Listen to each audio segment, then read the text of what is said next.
एक समय की बात है, श्री राधा रानी अत्यधिक मानवती हो गईं। श्री कृष्ण साम दान भेद आदि उपायों से उन्हें प्रसन्न नहीं कर पाए। तब भी कुंदलता जी से मंत्रणा किए।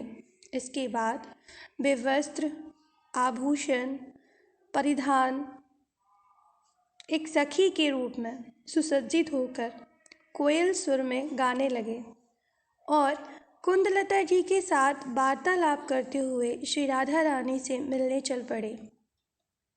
दूर से कुंदलता जी के साथ एक सुंदर अपूर्व स्त्री को देखकर श्री राधा रानी सभी सखियों के साथ बड़ी कौतुकी हो उठी। श्री राधा रानी बोली, अहो कुंदलते, इस समय किस लिए आना हुआ है? तुम्हारे साथ ये सुंदर सी स्त्री कौन है? कुंदलता जी बोली, राधे, यह मेरी सखी है। तुम्हारे नाम गुण कीर्ति का श्रवण कर मथुरा से तुमसे मिलने आई है।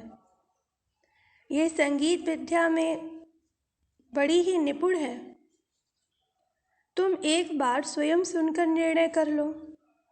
तब श्री राधा रानी ने सखी रूपधारी श्री कृष्ण से कहा, अच्छो सखी, तुमने संगीत विद्या किससे सीखी है? तो सखी रूप में श्याम सुंदर कहने लगे, मैंने संगीत की शिक्षा स्वयं बृहस्पति जी से ली है। आप जो बताएं मैं वे गा सकती हूँ। तो श्री राधा रानी ने कहा, अच्छो सखी, बिना बीना की सहायता से शुद्ध श्रुति गान करना तो संभव नहीं। इसलिए तुम वीणा की सहायता से राग ताल गमक स्वर जाति तान ग्राम आदि स्वरों को एक मधुर गान में सुनाओ। श्री राधा रानी की अनुमति पाकर गायिका वेश में श्री कृष्ण अपूर्व कंठ स्वर से गायन करने लगे। इस मधुर गायन की रीति के श्रवण से सखियों के नैनों में अश्रु बहने लगे।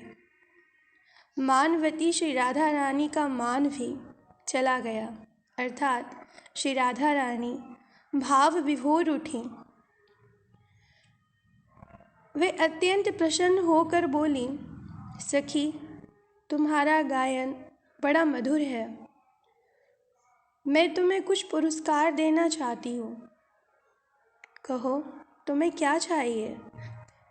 तब कुंदलता जी बोली, राधे, तुम अपना बहुमूल्य हार इसे उपहार दो और अपना आलिंगन भी इसे उपहार में दे दो। ये सखी बड़ी खुश हो जाएंगी। तो श्री राधा रानी ने कहा, अच्छो सखी।